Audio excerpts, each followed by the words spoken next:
বন্ধ হচ্ছে এমপিওভুক্ত শিক্ষক কর্মচারীদের শিক্ষার বাইরে ১৫ ধরনের কর্মকাণ্ডে জড়িয়ে পড়া, বিশেষ করে দলীয় রাজনীতি, জমি বেচাকেনার দালালি, বাজার ও অটোরিকশা সমিতির নিয়ন্ত্রণ, ঠিকাদারি এবং স্থানীয় সরকার নির্বাচনে অংশ নেয়া। এগুলো বন্ধ করতে একটি আচরণবিধি তৈরি করতে নির্দেশ দিয়েছেন প্রধানমন্ত্রী। শিক্ষা মন্ত্রণালয় এ নিয়ে কাজ শুরু করেছে। শিগগিরই এই সংক্রান্ত খসড়া চূড়ান্ত করা হবে। প্রধানমন্ত্রীর কার্যালয় ও শিক্ষা মন্ত্রণালয় সূত্রে জানা গেছে এইসব তথ্য। জানা গেছে, নিষিদ্ধ হতে যাওয়া কর্মকাণ্ডগুলোর মধ্যে রাজনীতিতে সম্পৃক্ত না হওয়ার বিষয়টি অগ্রাধিকার দেয়া হবে।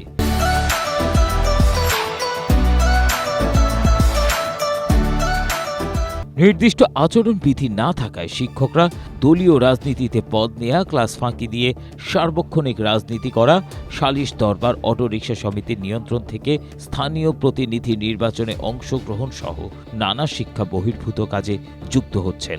তাই সরকারের এমন উদ্যোগকে শিক্ষাঙ্গনের সুষ্ঠু পরিবেশ ও শৃঙ্খলা ফেরানোর চেষ্টা হিসেবে দেখছেন বিশেষজ্ঞরা।